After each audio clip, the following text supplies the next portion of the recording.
so we are in the middle of our series entitled Weird. Pakitingnan nyo nga yung mga katabi nyo.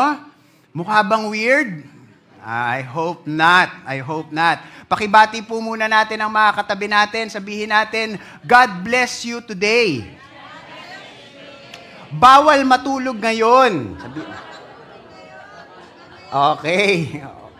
Nasa last part na po tayo ng ating series. Ito na po ang last topic. So, nung una po namin ginawa itong series sa preaching committee, tapos pinag-usapan namin kung ano yung magiging series title, ano-ano yung mga stories na mga nandito. Isa po sa mga worries namin is baka mag-flop. Parang pelikula no? Hindi. Kasi medyo, weird siya. Pero makikita po natin, sa start po ng series, ako po yung nag-start ng series, and ako din po ang mag-e-end, nakita po natin, for every story, bihira lang po yan mapipreach sa mga ibang churches. Tama po ba? Kasi madalas, ang mga napipreach po natin, nadidinig po natin napipreach sa mga churches, is yung mga, karamihan po, is yung mga letters na genre sa New Testament. Madalang po tayo makakuha po tayo ng mga preaching series, particularly puro Old Testament lahat na stories. At ang genre po ng sa mga hindi po Bible people na nandito po for the first time, ang genre po, every time magbabasa po tayo ng Bible, again, a Bible is the collection of different books. Bible is not a book, it's a collection of different books. And makikita po natin, iba-iba po yan. Meron pong genre na pakwento, meron pong genre na nagtuturo na parang sulat, no? And isa po sa mga for the past 4 Sundays, kasama po yung ngayon, pinag-usapan po natin ay stories sa Old Testament. So yung una, ang theme natin, dahil nga weird yung series, weird din yung topic. Tama po ba? Ang sumunod nun, si Pastor Mer po yung nag-preach, medyo R18. Ayan. Sa mga mahilig po sa R18, panoorin nyo po. No, sa mga first time nandito, talaga may R18 na preaching? Meron po. Panoorin niyo po sa sa Facebook page. I believe nasa YouTube na ba natin 'yon? Nasa YouTube na, sabi ni Jared. Okay, nasa YouTube na po natin 'yon. Last week matindi. Sino mga nandito last week? Okay. No? Thriller. Para akong nanood ng Taken. Napanood niyo yung Taken? Simula nung nagpipreach si Pastor MJ, no? Parang yung mga tao ayaw umihi. Nakikita ko, naihina sila, pero ayaw nila umihi. Kasi talagang, anong mangyayari next? Tapos naririnig ko yung mga tao, natatawa ko kasi nung naririnig ko yung mga tao, Hoy! Gagaganunan. Sa mga first time po nandito, maganda po, mapanood nyo rin po yung preaching na yun. Very powerful.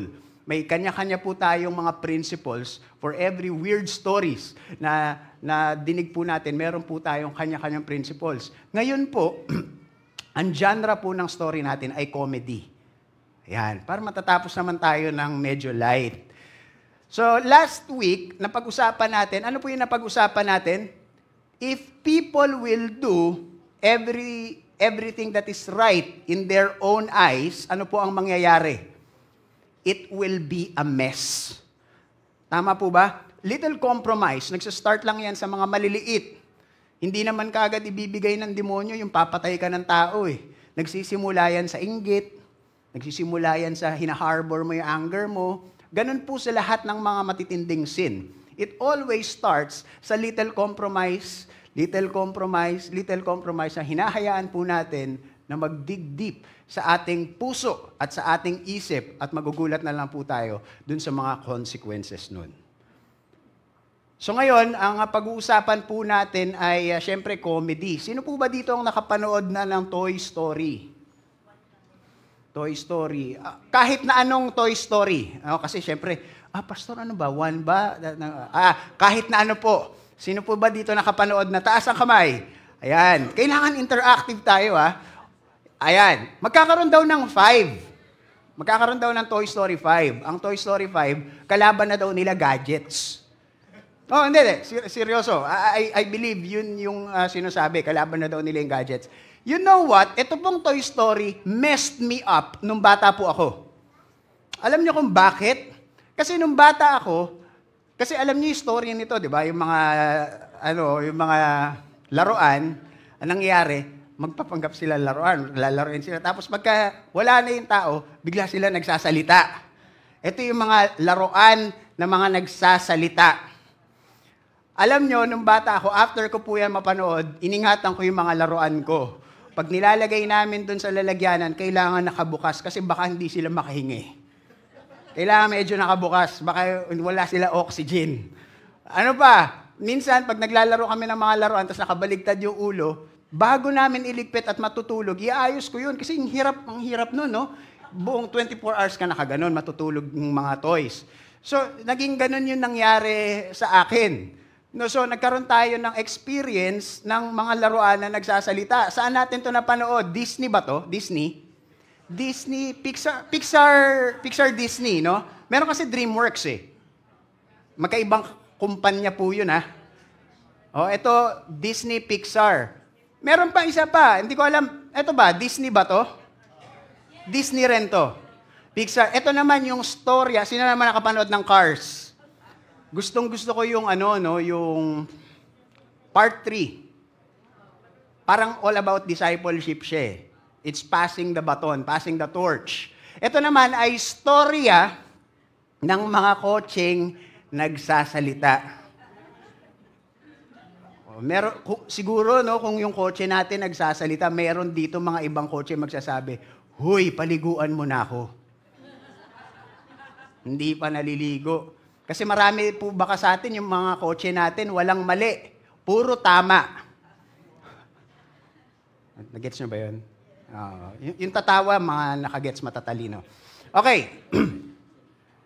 Eto, saan to? Ha? Sa Shrek. Ano yan? Disney ba yan? DreamWorks. Pero alam nyo, mali kayo. Hindi po yan sa DreamWorks. Nasa Bible po yan. Oo. Nasa Bible po yan. Hindi kayo naniniwala. Okay, basahin natin sabay-sabay. Numbers 22. 1, 2, 3, go!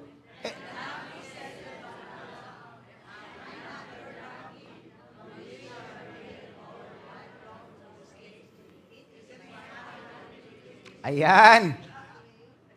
The donkey said. Hindi po hindi po niya pangalan to. Parang si Donkey Kong. Pangalan niya Donkey. Hindi. The donkey said to Balaam, "Am I not your donkey? Oh, on which you have ridden all your life long to this day. Is it my habit to treat you this way?" Nagreklamo. Yung donkey. Saan kayo nakakita na yung donkey nagre-reklamo? Diba? Nagulat kayo. Kala nyo nagjo-joke ako, no? Nasa Bible po yan, yung talking donkey. Akala ko dati, Kristiyano lang yung mahilig magreklamo. Donkey din pala. Okay, so before we start, magpe-pray lang po tayo. Dear Heavenly Father, we want to thank you for this time that you have given us. Father God, may you just grace us with your presence today. May you just open our hearts, open our eyes. Lord, scatter to the winds everything that is not from you. And Father, may you just anoint me, empower me today. In Jesus' name we pray. Amen. So, kaya ang title ng ating topic, basahin natin. Donkey Donut. Okay, pinipresent ko to kanina. Isa sa mga ginagawa ko pag nagpipreach ako is, pinipresent ko siya. As in, parang pinipreach ko siya. By the time na magpipreach po ako dito, pang-apat ko ng time na pinreach yun. Kasi ilang beses ko siyang nire-rehearse, pinipreach ko. Nung nakita ni Cassie, yung anak ko po, eto, sabi niya, "May Dunkin Donuts ba?" "Anak, basahin mong maigi. Hindi yan Dunkin Donuts." Sabi niya sa akin, "You're lying to me." No, it's not. It's Donkey Donut. Ayan. Natatawa kayo sa title, no? Pero kung narinig niyo po sa preaching kong meeting nung Thursday, kung ano yung iba pang title, ay nako, baka after ko mag-preach, ma-DA ako. Itanong nyo na lang kay Brother Jet, mamaya, andun si Brother Jet. Total, siya naman nakaisip nung dapat na title. Hindi, joke lang. Oo, mamaya, pwede kong, okay, pag wala ng video, pwede kong sabihin mamaya, Pastor, kunyari, akala ko magpapapray, no? Ano yung title dapat? Ano yung title dapat? Pwede ko po sabihin sa inyo mamaya. Okay. So, ang babasahin po nating book is manggagaling po sa Book of Numbers. Basahin po natin, no? Ang theme po ng Book of Numbers is ito. Ayan, ano nakalagay dyan? Price of disbelief and disobedience. Kung meron pong pinaka-theme ang Book of Numbers, ibig po sabihin, we can get different applications sa different passages dito. Pero kung meron tayong ibabangga sa huli, ito po yung pinaka-main theme ng Numbers na i-align natin lahat ng applications natin. Mabigat po ang presyo ng disbelief and disobedience. Kanino? Kay God. Meron po ba dito, possible ba na naniniwala tayo kay God, pero meron tayo, kasi pag sinabi pong disbelief, hindi po, disbelief in God, hindi po yan na hindi ako naniniwala sa Diyos. Hindi po yan ganun. Pag sinabi pong disbelief in God, pwede ba yon? Pwedeng naniniwala ka sa Diyos, pero may disbelief ka sa Kanya. Tama po ba yon? Diba? Di ba meron po tayong mga kaibigan? Pa-Gcash muna. Bayaran ko. Yan. Ano pa? Isa sa mga style namin magkapatid, no? Si Kale, yung pagka may bibilin sa 7-Eleven, may bibigay na pera. It's either ako or siya, basta gantihan na lang. Ito, ibibigay, kunyari, drinks na, ito, tapos magbibigay ng pera, tapos lalabas na. Pero pagbayaran na, kulang pala yung binigay. So, aabonohan mo na. No, uy, bayaran mo yun ha. Hindi, babayaran ko yun. Tapos, pag hindi ka naniwala doon, ang tawag doon, disbelief. Kilala mo siya, naniniwala ka na nag-e-exist siya, pero hindi ka naniniwalang babayaran kanya. Yun po ang tinatawag nating disbelief. So, pwede rin po tayong, na kay God, naniniwala tayo. We know na meron talagang Diyos. Naniniwala tayong powerful siya. Pero pwede din na hindi tayo naniniwala na kaya niya tayong iligtas sa mga sitwasyon natin. Tama po ba? Because it's a matter of trust. And always remember that trust and belief in God is developed through what?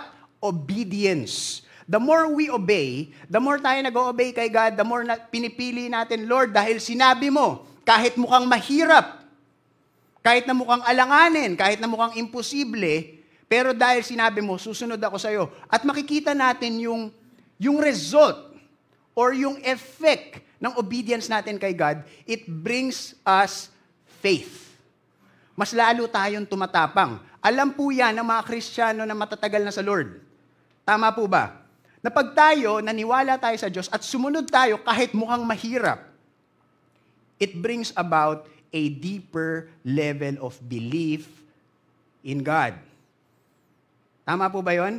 And kung makikita po natin sa New Testament, si Jesus Christ, yung kasama niya yung mga disciples niya, nagagalit siya sa disciples niya. Saan?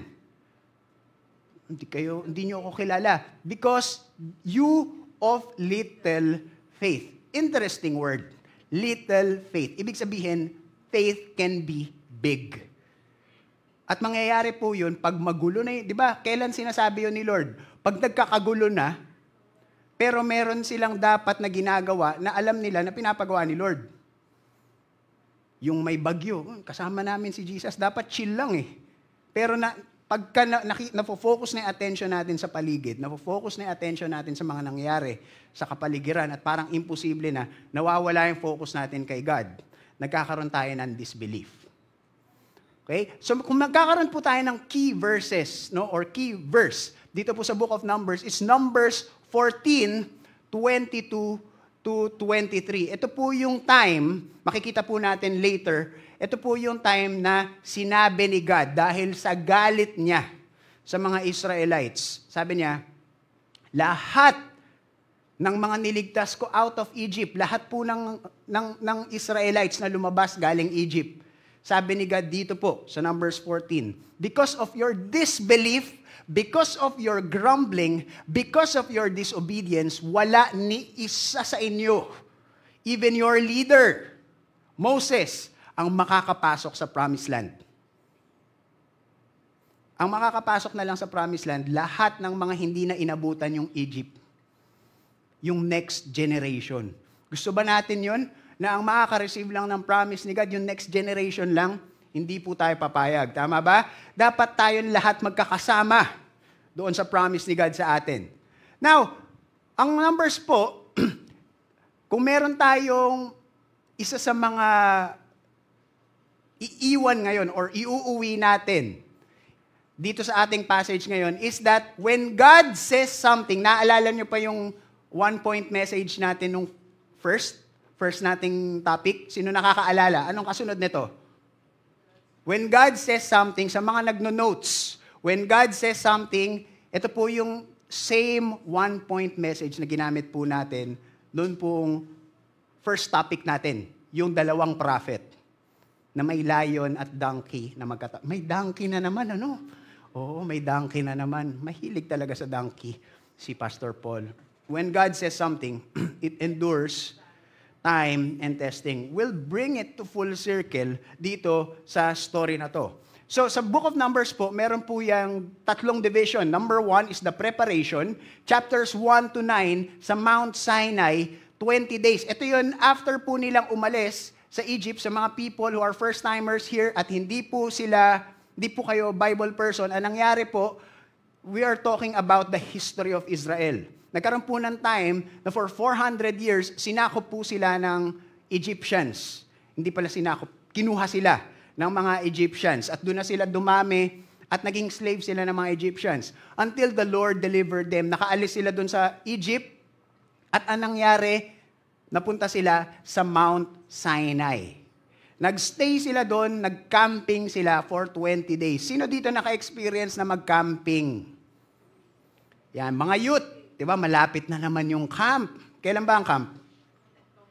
October. Sa October. So please support yung ating youth ministry. Magka-camp po tayo. So imagine nyo, 20 days camping. Na-experience nyo na ba yan mag-camping? Ayan. Ganito ang itsura ng tabernacle nila. So nasa baba sila ng bundok, meron niyang mga tent. Okay ba kayo na mag-camping for 20 days? Ako okay lang.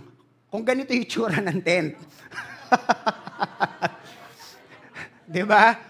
Kung ganyan itsura ng tent ko, okay lang ako mag-camping. O basta aircon. O, kaso, hindi nga ganyan. So, 20 days sila nag-stay doon. Then after that, chapters 10 to 14, papunta sila sa Kadesh Barnea, na ngayon, I believe, nag-stay kasi sila doon for several months. So, yan po yung itsura niyan. I believe it's modern-day Syria. It's a modern-day city in Syria, Kadesh Barnea.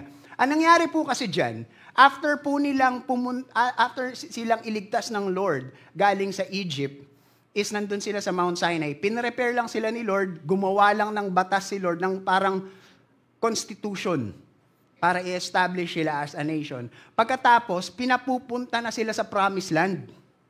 Ibibigay na sa kanila. Kaso, ano nangyari? Pagpunta nila doon, nauna yung takot nila. Yung 10, sabi, nakakatakot kasi merong mga grupo ng mga spy na pinadala na nag-focus dun sa problem, ang lalaki ng mga tao. Pero si Joshua and si Caleb, ano sinabi nila? Hindi, sige, malalaki nga yung kalaban, pero ang ganda ng lupa. Yung fruits, nung time po na nagpunta sila doon is season daw ng grapes at ang laki daw ng grapes. Tinutulak nga daw nila yung isang grape. Ganun kalaki. Hindi, joke lang. Oy, baka sabihin niyo false prophet ayan, malaki yung mga grapes kasi nga iba yung lupa doon. Alam niyo po ba sa Israel meron pong mga prutas na doon lang tumutubo. Ayan. Maganda yung lupa doon. Yan yung Kadesh, doon sa Kadesh Barnea na yun, nung pumunta sila nag-spy sila, nag-scout sila at nakita nila, mas nauna yung takot nila, mas naniwala yung nation of Israel dun sa mga nagsasabi ng mga negative things. So ano nangyari? E di dahil dun, sa chapters 15 to 36, o di magstay na lang kayo sa wilderness, merong mga tao, merong mga Christians na, ang tagal naman ang waiting time ko. Nagkakaroon kayang ganon? Let's ask ourselves, baka may pinapagawa si Lord. O baka may sinabi si Lord na hindi mo pa ginagawa. Nangyari din po yan sa Bible. Alam niyo po ba na ang gap ng Old Testament to the New Testament is ilan? 400. Diba? 400, anong sabi doon? 400 silent years. Lord, bakit tahimik ka? Bakit tahimik ka? Kasi sinabi ko na eh. Hindi ka sumusunod. Ano pa sasabihin ko? Kung meron akong sasabihin, is after sana ng pagsunod mo dito. So, ang nangyari, they stayed there for 38 years hanggang maubos yung lahi nung original remnant na umalis from Egypt. Nakakalungkot na storya. That is the consequence of disbelief and disobedience. Now, tandaan po natin, isa po sa mga ginagawa natin pagka nagbabasa tayo ng book is inaaral natin kung sino yung author, audience, and aim niya. Well, una sa lahat, di ba kayo nagtataka, bakit Book of Numbers? Ano kaya sa tingin nyo? Ba't Book of Numbers? Tapos pagkabasa mo, puro words. Wala namang number. Actually, meron. Kasi dito po sa Book of Numbers, nag-take po ng census ang nation of Israel. 2 census. Actually. So maraming iba't ibang klase ng numbers dyan. Basahin nyo, medyo nakakabagot yan.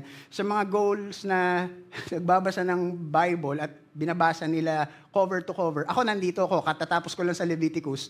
Isa sa mga may mga nakakabagot yung mga genealogy.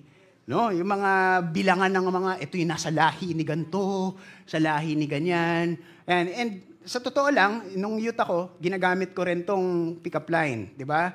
Oh, sabi dito, nabasa mo na ba yung Book of Numbers? Oh, di ba, ang daming numbers dito, pero parang wala yung number mo rito. Di ba? So, ayan, huwag niyong gagamitin sa youth camp yan, kasi nagamit ko na yan. Okay. Gumana naman. Ayan. Kasi the Lord was with me. Ayan. So, yan, audience, sabi, the book was written for the people of Israel. And ang aim niyan is to document their journey to the promised land. But it also reminds all future readers of the Bible that God is with us as we journey toward heaven. Tandaan natin yan. Okay? Now, start na po tayo sa ating story. Ang story natin ang manggagaling sa Numbers 22. Ito po yung time, nasa ng Numbers chapter 22, nandun po siya sa division nung time na tapos na sila mag-disobey, mag-grumble, nandun sila sa waiting time nila, pagala-gala sila sa wilderness. Ito po yung time na yon. Now, what happened? Then, the people of Israel set out and camped in the plains of Moab beyond the Jordan at Jericho. So ano ba nangyari? Anong makikita natin naka-highlight yung colored word dyan? Then. Kasi nga, ano ba nangyari previously? Ang nangyari po previously, on route noon sa papunta sila, kasi si Lord nililidan sila kung saan sila pumupunta. Isa sa mga pinapuntahan sila ni Lord is, meron silang magpa-pass by sila sa isang nation. Ang sabi nila, makikidaan lang po. Sabi nila dun sa nation, tabi-tabi po. Sabi nilang ganan. Makikidaan kami, hindi kami inom ng tubig, wala kaming gagawin. Makikidaan lang po kasi mas mabilis po yung daan dito. Ayaw nung hari nila. So ano nangyari? Ginera sila. Patay lahat. Next, ganun din nangyari. Sa next na pinuntahan nila, ganun din. Si Sihon, pati si Og, parehas mga pagan countries to.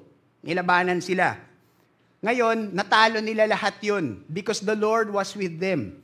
Next, ito na yung nangyari. Then the people of Israel set out and camped in the plains of Moab beyond the Jordan at Jericho. Ito yung itsura niyan. This is, I think yung Moab po ngayon is somewhere yung modern day Jordan. Yan po yung Moab. So ganyan yung itsura niyan. Nandyan sila sa valley.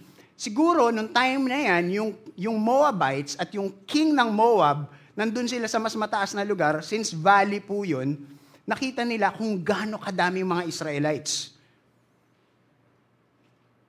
I believe ang number po nila is nasa approximately 2 million. Sobrang dami nila. Nation na talaga sila. And yun nga yung reason kung ba't natakot sa kanila yung Egyptians. At nung nakita yan ng mga Moabites, ayan na sinabi, and Balak, the son of Zippor, saw all that Israel had done to the Amorites. Ito yung mga nangyari. Sila Og, si Sihon. Dinurog sila.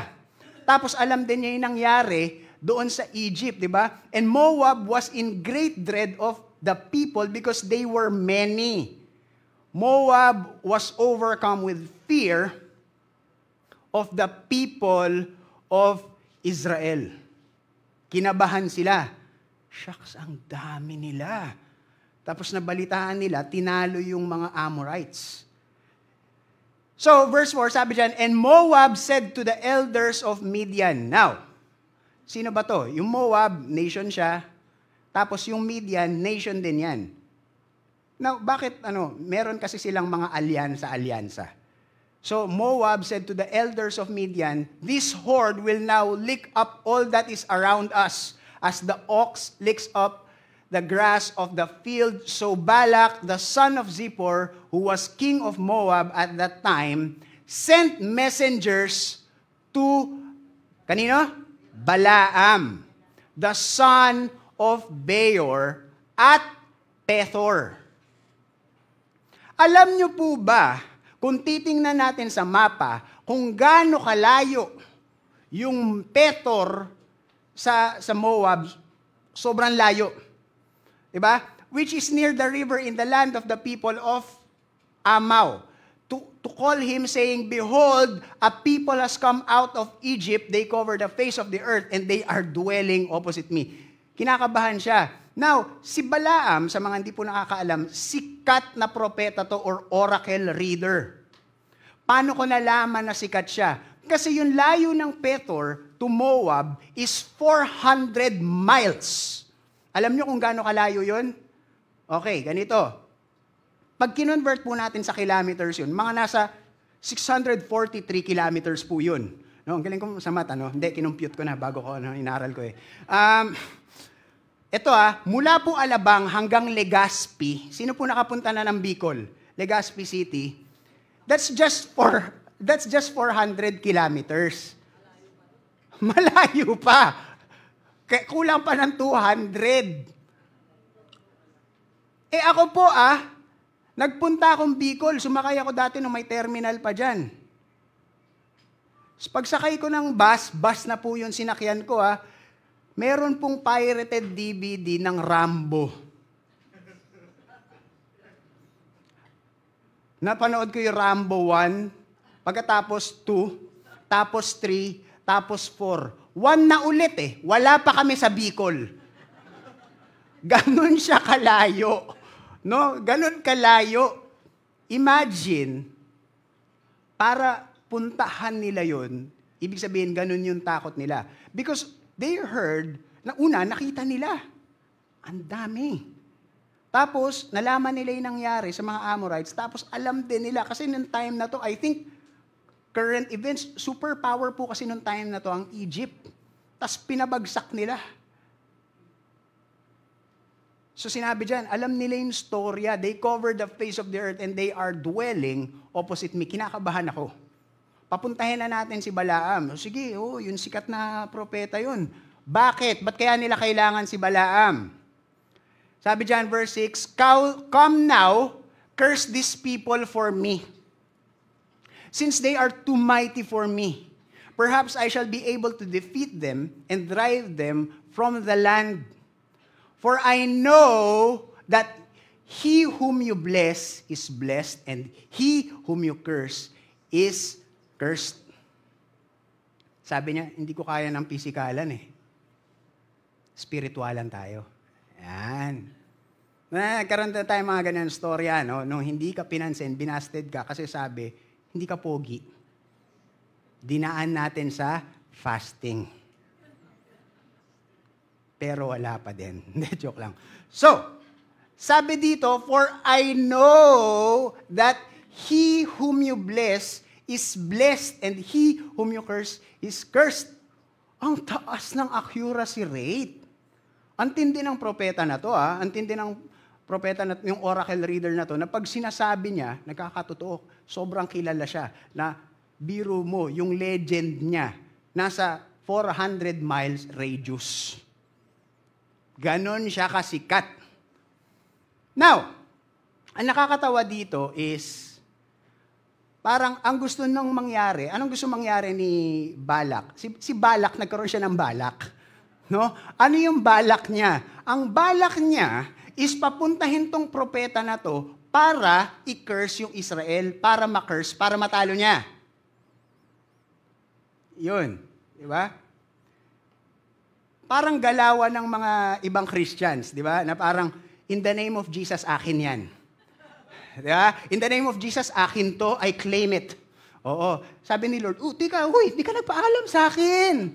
Oo, kiniklaim mo. Hindi ka nagpaalam. No? Ganyan yung akala niya na mag-work ang Diyos. Na parang, puntahan mo nga, i-bless mo. Nakadepende sa atin, sa takot natin, sa fears natin, sa doubts natin. Nakadepende sa atin ang magiging galaw ng Diyos. Mag-worship ka sa Kanya para yung gusto natin, kahit wala akong pakialam kung wrong timing ba to, emotions ba to, basta sabihin mo para sumunod ang Diyos sa atin. Di ba? May mga ganyan tayo, no? Pero hindi po dito sa church na yun. Di ba? Baka sa iba, na yung claim. Basta claim. Hindi muna tinanong si Lord, Lord, gusto mo ba? O kasi sasabihin ni Lord sa atin, I claim this in Jesus' name. Huy! Shh! Huy! Ikaw, God? Baka ikaw, God. Nangunguna ka sa desisyon, pala desisyon. Akala niya ganun yung how things work. Well, we cannot blame him kasi it's how things are done sa pagan religion. So the elders of Moab and the elders of Midian, they parted with, basahin natin sabay-sabay yung colored, 1, 2, 3, go! Nung una ko yan nabasa, sabi ko, ay, wow, may talent fee. Di ba? Imagine nyo, no? Parang pastor na magpa-plug siya sa TikTok o kaya sa Facebook page na Reels o kaya sa IG. Sasabihin niya, magkakaroon po kami ng event and we are going to talk about the free gift of God, which is salvation. Tickets is 500 pesos. Parang gano'n no? Parang, may talent fee. Sinisingil niya. Pero, pag tinignan po natin we took a deeper study dito, at marami tayong marami tayong mga resources na pwedeng makita, na nag-a-align sila, hindi po ito pera. Pag sinabi pong fees for divination, ito po yung meron silang mga ginagamit para magbasa ng oracle. Meron silang mga ginagamit para sa kanilang worship. Isa po sa mga kinagagalitan ng Diyos is yung worshiping other gods. Di ba? Worshiping pagans. Pag sinabi pong ganon, wag po nating isipin na, grabe naman, bakit nagagalit si God? Kunyari, andyan yung sila Baal, yung mga iba pang mga Diyos-Diyosan, hallelujah God, hallelujah God. Hindi lang po ganon. For every kind of God, meron pong specific type of worship na ginagawa. At yung act of worship per pagan God is very detestable to the Lord. Yun ang problema doon. Kasi merong mga iba, pumapatay ng bata and that is their act of worship. At ginagaya yun ng mga, gustong gayahin yun ng Israel. Kaya nagagalit si Lord sa kanila. So ito, meron silang mga ritual, meron silang mga instruments, meron silang mga ginagamit na mga bagay na para i-incorporate nila sa worship nila, tapos babasahin nila yung oracle. Tapos, according dito, ito yung sinasabi. So gustong dalhin ni Balak, itong mga prophets niya, pati yung mga prinsipe niya, pupunta doon para maghingi ng second opinion. So yun yung parang nangyayari dito. Clear ba? Okay, parang nantok ba kayo? Baka naboboring kayo sa mga history lesson. So, and they came to Balaam and gave him Balak's message. So, sinabi nila yon. Ano sinabi ni Balak? Lodge here tonight. Sige. Magstay muna kayo dito. And I will bring back word to you as the Lord speaks to me. So the princess of Moab stayed with Balaam. Nagstay sila. Basahin natin yung verse 9. 1, 2, 3, go!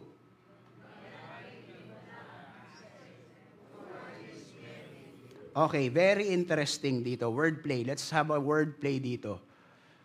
Ano po yung dalawang word na may color? Interesting.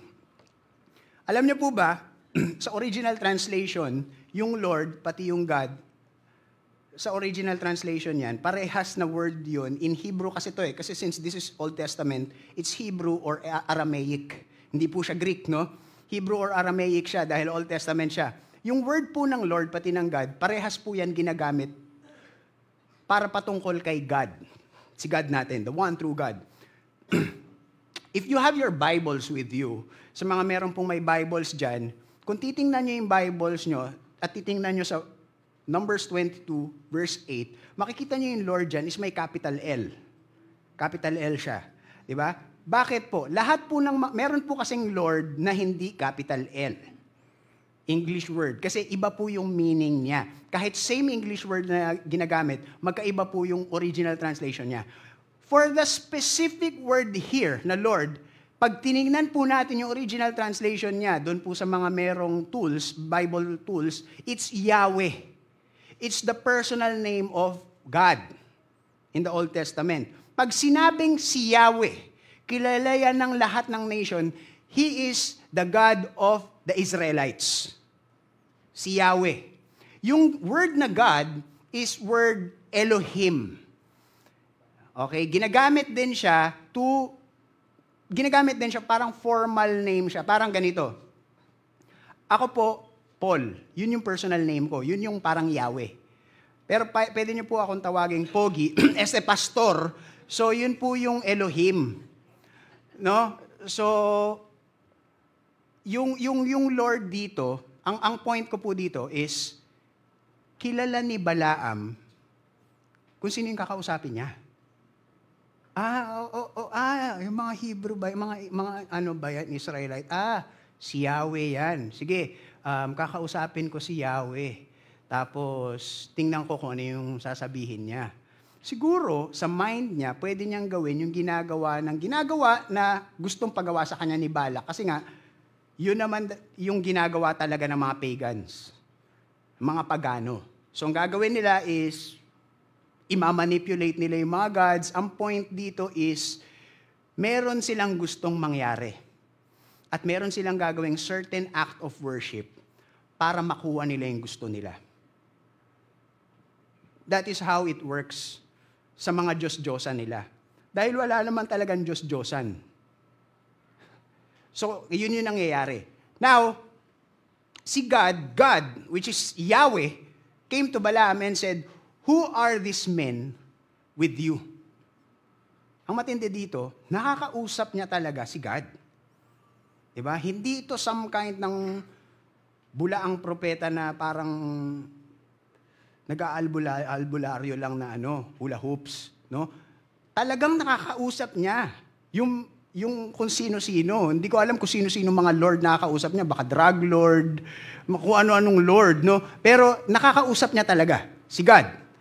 So, and Balaam said to God, "Balak, the son of Zippor," siya yung kausap ko, king of Moab, has sent to me, saying, "Behold, a people has come out of Egypt, and it covers the face of the earth." Ito yung sinabi niya sa akin, kinakausap niya si God. Now come, curse them for me, perhaps I shall be able to fight against them and drive them out. Sinasabi niya, kung ano yung pin-request sa kanya. Si Balak yun eh. Gusto niya kasi i-curse ko yung nation of Israel para matalo niya. Verse 12, basahin natin sabay-sabay. 1, 2, 3, go!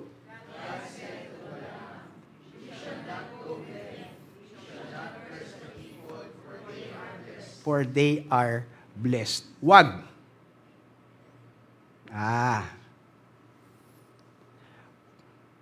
Balaam, kung sanay ka na sa mga Diyos-Diyosan mo, turo ka lang ng turo, tapos ikaw ang masusunod, ibahin mo ang Diyos ng Israel. He calls the shots. Bakit? Because He is wise beyond measure.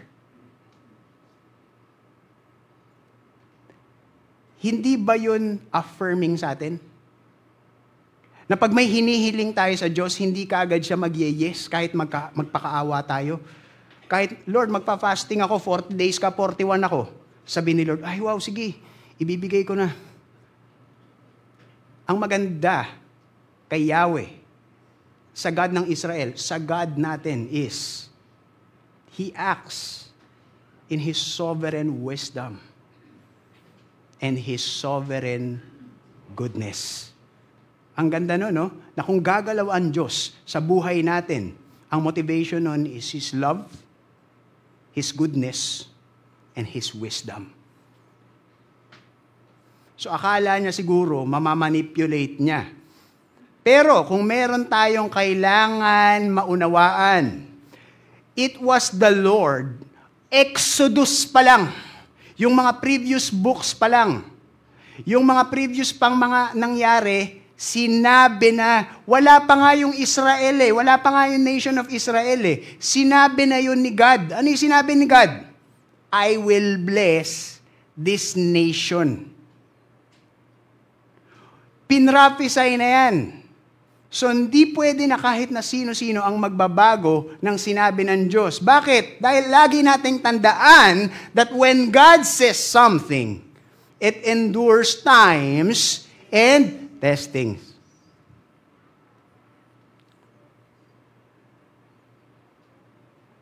So, verse 13, so Balaam rose in the morning and said to the princess of Balak, Guys, andyan na siya. Uwi na kayo. Di pumayag si Yahweh na sumama ako sa inyo. Okay. So uwi sila. So the princess of Moab rose and went to Balak and said, pagbalik nila dun, ilang araw din yun siguro, yung biyahe nila. Kasi gamit lang nila donkey. Pati camel. So the princess of Moab rose and went back to Balak and said, wala ayaw sumama sa amin Ano kaya nangyari sunod? Ano sa tingin nyo? Ano sa tingin nyo? Verse 15 sabi, once again, Balak sent his princess. Basahin nyo yung sumunod na naka-underline. 1, 2, 3, go! Wow!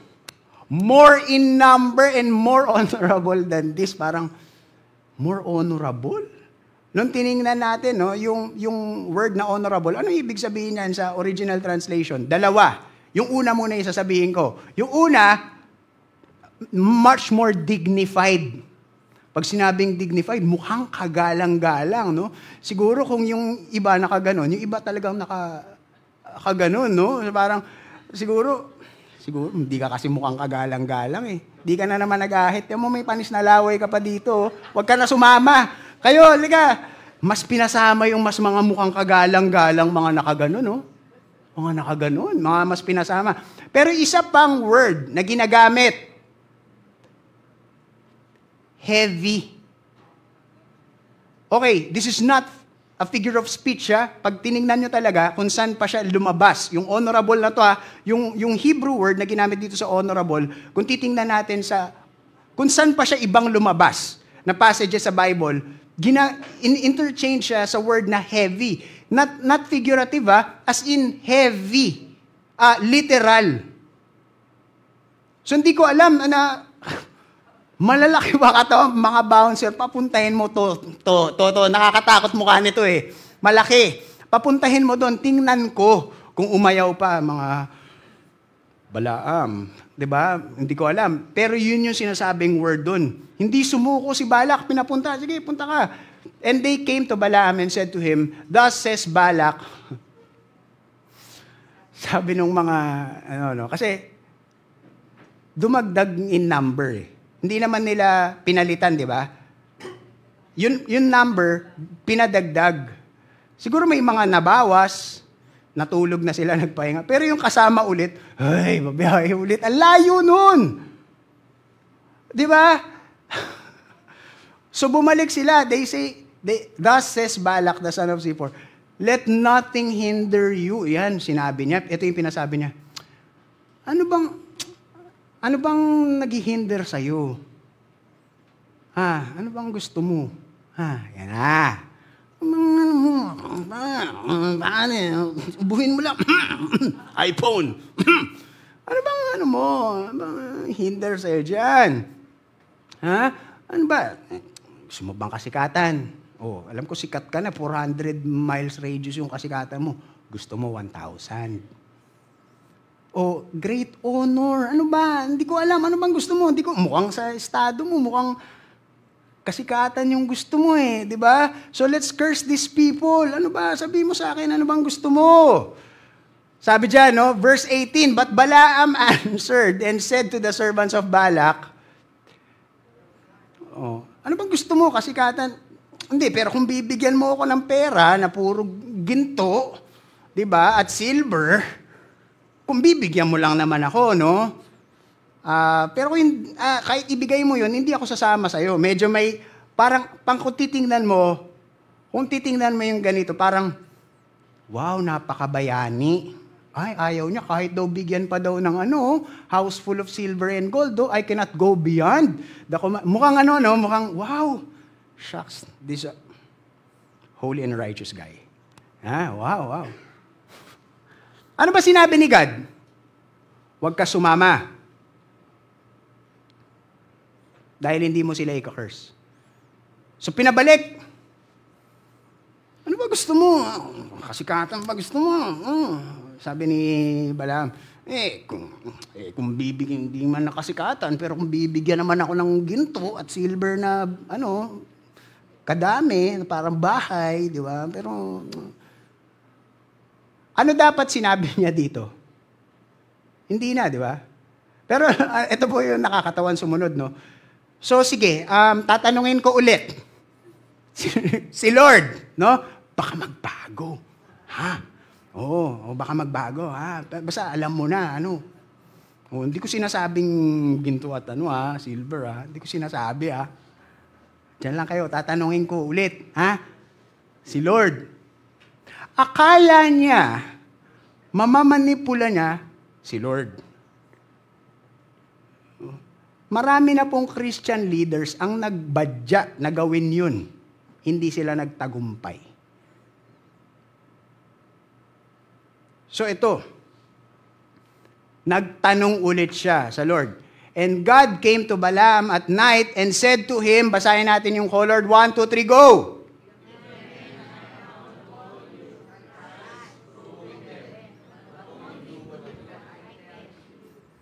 If the men have come to call you, rise, go with them, but only do what I tell you. Ulitin ko Crucial kasi ito Crucial tong word na to.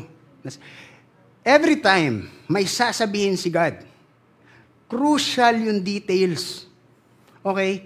If the men have come to call you, rise, go with them, but only do what I tell you. Verse 21, basahin natin sabay-sabay. 1, 2, 3, go!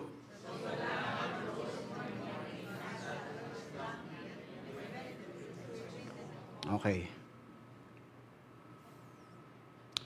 If the men have come to call you, rise, go with them, but only do what I tell you. So Balaam rose in the morning and saddled his donkey and went with the princess of Moab. What happened next? Verse 22, ano sabi dyan? But God's anger was kindled because he went. talaga. Kanagalit. Diba? And the angel of the Lord took his hand took his stand in the way as his adversary. So merong angel na nandun. Now he was riding on a donkey and his two servants were with him. Biglang may angel na pumunta dahil sa galit ng Diyos. Ba't nagalit ang Diyos? Alam nyo? Bakit? Ha? Ano ba? Saan siya nagkamali? Ayan, no? Sabi dyan, no? And God came to Balaam at night and said, ang laki-laki nung ifo. Ang laki-laki. If. Sino yung first move? Sila.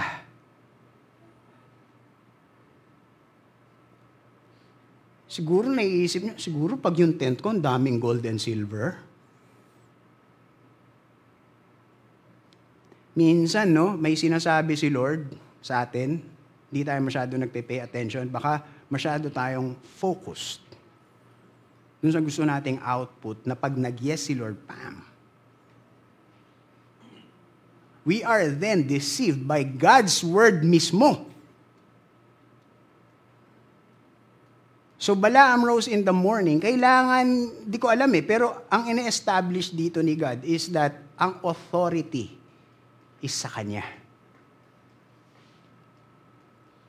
It is His discretion. It is His timing. Kung magbibigay siya ng favor, it is according to Him. Kung magbibigay siya ng blessing, it is according to God's terms, not ours.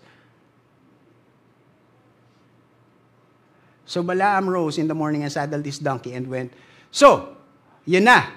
Dahil sa galit ng Diyos, may nagpuntang anghel at nakaharang. Diba? Sabi dyan, diba, ulitin natin sabay-sabay. When God says something, wag na tayong paulit-ulit dahil hindi nagbabago ang salita ng Diyos at wala tayong magagawa.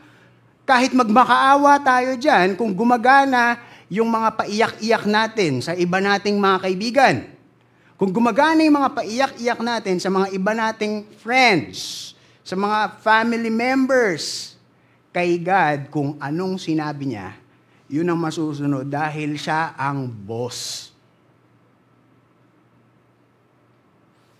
And the donkey saw the angel of the Lord standing in the road.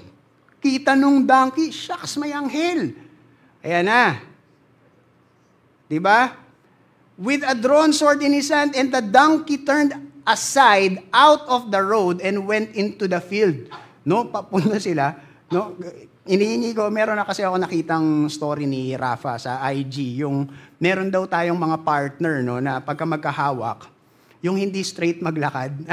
Ka-experience na kayo doon, yung kahawakan nyo yung ano nyo, yung kasama nyo, tapos hindi niya iniisip na hindi pala siya, tapos ikaw parang nagaganong ka na dun sa mga ano, di ba? Tapos parang ito yung naiisip ko dito, na parang, parang tumatabingi, no? Tumatabingi. And Balaam struck the donkey, huy! Hinampas niya to turn her head into the road. Lumiliko bumibigla kang liko di ba? Then the angel of the Lord stood in a narrow path between the vineyards with a wall on either side. And when the donkey saw the angel of the Lord, she pushed against the wall, no? And pressed by, di ba, siguro nakikipagkwentuhan pa, no? Ano nga no? Pare, babalatuan kita dyan. Biglang, aray! Biglang tumama dun sa wall. Aray ko! Di ba? So he struck her again. Hinampas niya ulit. And when the angel of the Lord went ahead and stood in a narrow place, so nagpunta na sila sa isang narrow na daanan, wala nang pwedeng likuan. Pero pinapa-forward siya. Cannot turn either to the right or to the left. Anong ginawa? When the donkey saw the angel of the Lord, humiga na lang. Sa takot. At sa galit ni Balaam, di ba? Nagalit siya. Huy! Hinampas niya. Eto na. Siguro yung mga iba, hindi talaga nakikinig. Kanina nyo pa inaabangan, kailan magsasalita yung donkey? Ito na yun, guys. Then the Lord opened the mouth of the donkey and she said to Balaam, "Aray! Ano bang ginawa ko sa iyo that you have struck me these 3 times?" Guys, ito lang Let's let our imagination run. Imagine nyo, nasa Baguio kayo. Nag-horseback riding kayo. No? Tapos nung mahuhulog ka, nasipa mo yung kabayo, tapos yung kabayo gumanon sa'yo, "Aray!" Anong gagawin nyo? Yung totoo. Ha? Tatakbo kayo kasama yung kabayo. Ano? Baka tumalon kayo, baka tumalon tayo. Diba? Diba? Ako yun, no? Tapos kunyari may mga kasama ako, kunyari ako si Balaam, no?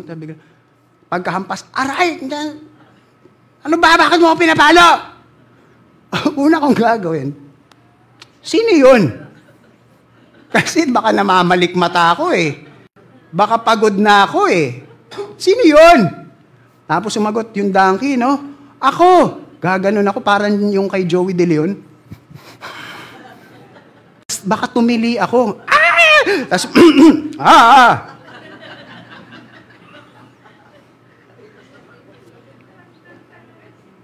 Malamang baka yun ang gawin, no? Oo. Pero ano kayang ginawa ni Balaam? Ito malupit. Ito mas nakakatawa. Nung sabi nung donkey, "Aray ko, bakit mo ako pinapalo?" Sabi ni Balaam, "Ikaw kasi." Sige na, usap. Yun ang mas nakakatawa doon. Ang nakakatawa, hindi yung donkey na nagsalita Ang mas nakakatawa doon, sinagot niya yung donkey. "Ikaw kasi Diba? Ginagawa mo kong ungas I wish I had a sword in my hand, for then I would kill you." Ayan na. And the donkey said to Balaam, "Am I not your donkey on which you have ridden all your life?" O di ba ako yung kasama mo na donkey na sinasakyan mo all your life? Ganito ba ako? Sabi ni Balaam, "Hindi." Sumagot pa. Ay nako. You should read the Bible, guys. Di ba? You could not make this stuff up.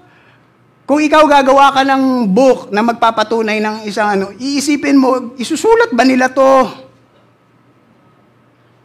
Then the Lord opened the eyes of Balaam, and he saw the angel of the Lord standing in the way with his drawn sword in his hand, and he bowed down and fell. Nakita niya. Natakot siya.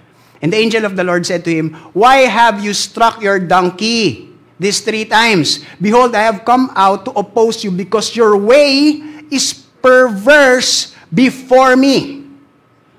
The donkey saw me and turned aside before me these 3 times. If she had not turned aside from me, surely just now I would have killed you."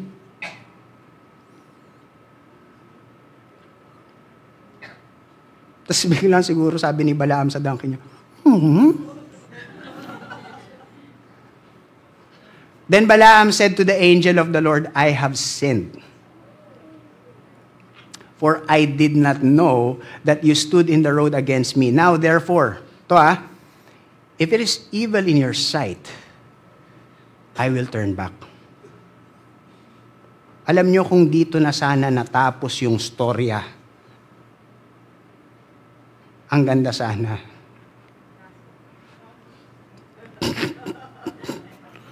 Kaso hindi. No? Ano nangyari? And Balaam, tumuloy po siya. Tumuloy siya. No? At sinabi niya kay Balak, "Build for me here 7 altars and prepare for me here 7 bulls and 7 rams." Kakausapin niya. Makikipag-usap ulit siya. Paulit-ulit na tayo. Baka magbago yung isip ni Yahweh. Tara, mag-worship tayo. Mag-offer tayo ng mga ganyan, mga sacrifices. Ulitin natin. Baka magbago isip. Baka sabi ni Lord, malaki ba yung pera? Okay, sige, hindi ko nakita yun ha. Balak did as Balaam had said. Tapos ayan, gumawa, nag-offer siya ng altar para makipag-usap ulit kay Yahweh. So, and the Lord put a word in Balaam's mouth and said, return to Balak, and thus you shall speak. Ito na. And he returned to him, and behold, nag-speak siya. Ito yung pinapasabi. How can I curse whom God has not cursed? How can I denounce whom the Lord has not denounced? Nasa chapter 23 na po tayo And Balak, nagalit si Balak. Kasi hindi natutupad yung balak niya. Sabi niya, what have you done to me? I took you to curse my enemies, and behold, you have done nothing but bless them. Bine-bless mo sila Sana kung natapos dyan, okay na sana no? Oh. Pero hindi pa natapos dyan. And Balak said to him, alika, ayaw mo talaga no? Ayaw mo ng pera ayaw mo ng kasikatan Alika. Come with me to another place, papakita ko sa'yo kung anong itsura nila. You shall see only a fraction of them and shall not see them all. Makikita mo kung gaano kadami to. Sumama ka, halika. Then curse them for me from there. Ano dapat sinabi ni Balaam? Ito sinabi ni Balaam. Sige, tara, kausapin ulit natin. Sige, ulit na tayo dito. Alam nyo ba, na 4 na beses nangyari to. Nang paulit-ulit. Kasi akala ni Balaam is mamamanipulate niya yung God of the Israelites. Hindi pa yun yung time para sa iyo Kahit na anong pray mo, wala.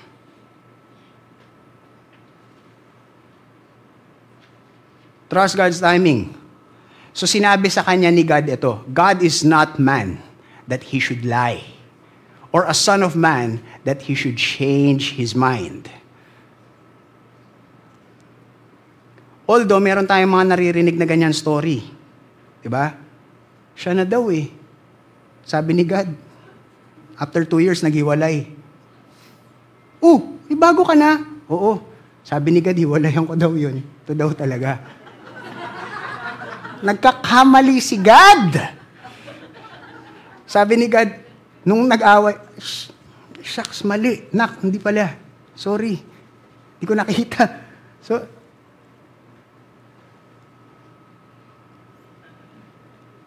God is not a man that he should change his mind. Has he said, and he will not do it, for has he spoken, and will he not fulfill it? Let's fast forward, no? Ano ba nangyari?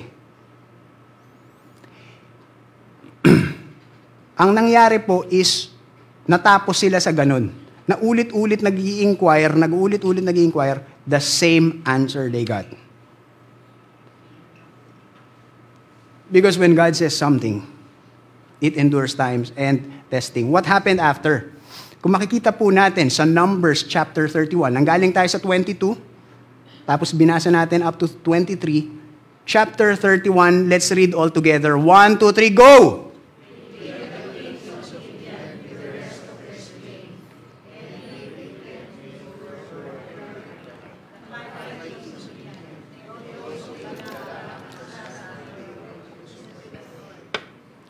Pinatay siya. At pinapatay siya ni God. Grabe. Ano bang ginawa niya? Magandang tanong. Okay? Dahil sa next chapters, dahil hindi niya ma-move si God, sabi niya, hindi ko magalaw tong tong God ng Israel Gagawa tayo ng plano. Yung Israel ang puntiryahin natin. Ipa-compromise natin sila para mawala yung protection ni God sa kanila. What happened after nung hindi nila ma-move yung God of Israel? Ang ginawa nila is pinuntirya nila yung nation of Israel. Yung mga women of Moab and women of Midianites, ng Midian, is nakipagtalik sa mga men of Israel. At because of that, their hearts turned away from the Lord. Ingat po tayo sa mga magiging partners natin. Kasi malaki ang magiging consequence sa trajectory ng ating mga buhay.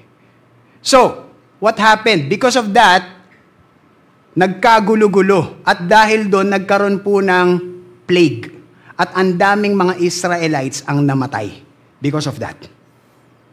Hindi natin ma-move yung God nila. Puntirehin natin yung mga tao. Sabi diyan, behold, this, on Balaam's advice, caused the people of Israel to act treacherously against the Lord in the incident of Peor. And so the plague came among the congregation of the Lord. At because doon, pinatay siya. Alam nyo, sayang. He had communication with God. That was a golden opportunity. Alam nyo po ba, sa Bible, kung babasahin natin, pag si Balaam hinanap nyo, yung may Bible study tools, di ba, na itatype mo yung name, tas lalabas siya kung saang mga scripture siya lumabas. Alam nyo ba, na si Balaam ay mas maraming beses pa lumabas kaysa kay Mary, mother of Jesus, and the apostles of Jesus combined. Ganon kadami yung banggit sa kanya. Pero pag tiningnan nyo kung paano siya banggitin at paano siya ikwento, it is in a bad light. It was all about greed. It was all about false teachings. At kung makikita natin sa church in Pergamon, dun sa Revelation, sinabi dun, yan yung Balaam's doctrine. Compromise.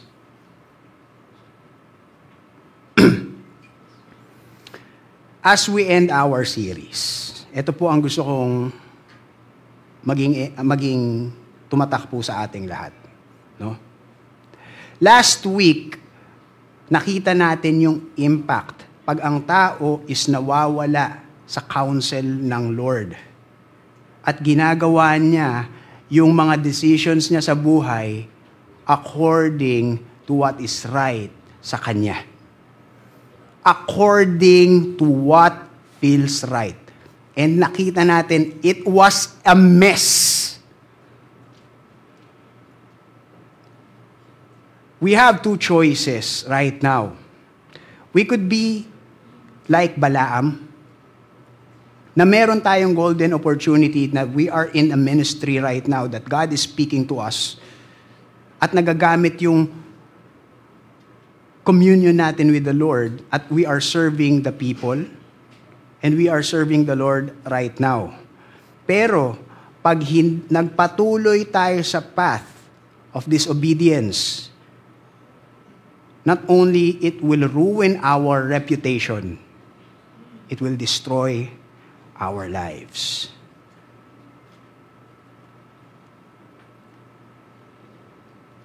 Isa sa mga pinaka nakakatakot na mangyari is after mo mag-serve kay God ng ilang years, tas pupunta ka sa end ng ministry mo, tapos titingin ka, and all you will have is regret.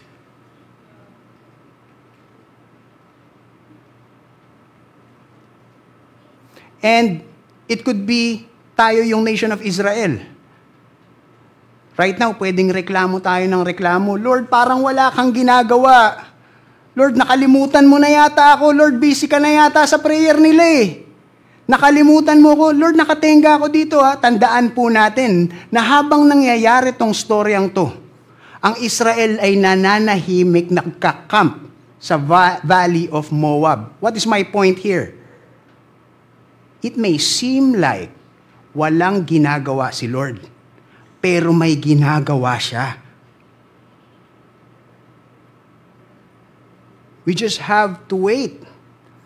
Dahil pag naging impatient tayo sa promise sa atin ni Lord, it will only lead to compromise.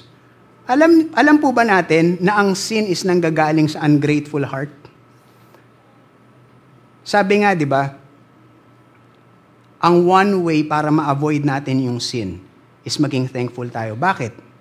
Pag nagsisin lang tayo, pag nakikita natin na yung binigay ni Lord is hindi enough. Every time pupunta tayo sa sin, uy, mukhang masaya to ah. Masarap kasi yung bawal eh. Tanungin natin yung sarili natin. Nagkulang ba ang Diyos sa'yo? Nagkulang ka ba ng saya?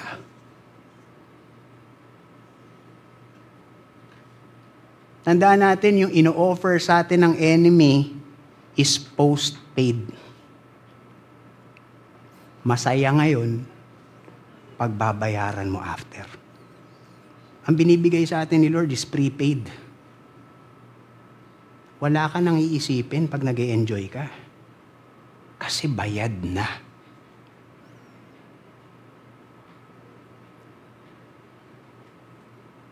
Now, church, ito ang application dito eh. Kung ano man yung sitwasyon natin, kung yung sitwasyon natin yung kay Balaam or yung sitwasyon natin is a nation of Israel, we only have two choices. It's either disbelief and disobedience or belief and obedience. Parehas po may mahirap. Hindi ko po ako dito magpapaka-peking pastor at sabihin sa inyo, walang mahirap pagka kay Lord masaya lahat. Hindi. Parehas may mahirap. But you choose your heart. Saan mo gustong ilagay? Sa dulo? O ngayon na? Di ba mas maganda ngayon ka naghihirap? Ngayon sila nagtatawanan. Sige, nag-e-enjoy sila. Huwag ka mag-compare. Iba yung route mo eh. Sa huli sila may inggit sa'yo. Because you stayed your path. You trust in the Lord. You trust His timing. You trust His love. You trust His character. Always remember that all you need is one word from the Lord. Minsan tayo, no? Lord, ito ba talaga? Kaya mo ako ng sign. Pagparehas kami naka-pink. Hilig natin sa sign. Pang baby Christian yun. Tayo sa sign. Tayo sa word ni God. Yung mga Pariseo, memorize na nila yung Bible. Anong sinabi nila kay Jesus? Sige, pag bigay ka pa ng isa pang sign, maniniwala kami. Ano sabi ni Jesus? Si Jesus ba gumanito? Talaga, isa pang sign, maniniwala na kayo? Talaga? O sige, anong sign? Anong sign? Magiging parehas tayo ng color ng damit? Ganon? Ano sabi ni God? Ni Jesus sa kanila? You don't need a sign. Kasi hindi kakulangan ng sign yung problema nyo. Problema nyo ay puso nyo. Na kahit gaano kadaming 10 milyong sign pa yan, pag ayaw mong sumunod, hindi ka susunod. Pero kung ang puso mo nasa Lord, kahit isang word lang yan, diretso ka na. So as we end our series, no, let us all be clear with that. As we end our topic, our series for today, gusto ko na iuwi natin na ito yung mga steps natin. We have to know ano yung sinasabi ni Lord for us. Paano yan? Our Bibles, let's ask for mentors. Mahirap kasi pag wala na tayong mga nagiging mentoring, wala nang accountability. Wala na nagme-mentor sa atin. Minsan, hindi natin alam where we stand. Pangalawa, once we know kung ano yung pinapagawa sa atin ni Lord, through the Bible, hindi sa signs, okay? Through the Bible. Ang sign kasi pwedeng dayain eh. Pag umutot siya ngayon, Lord, siya yun.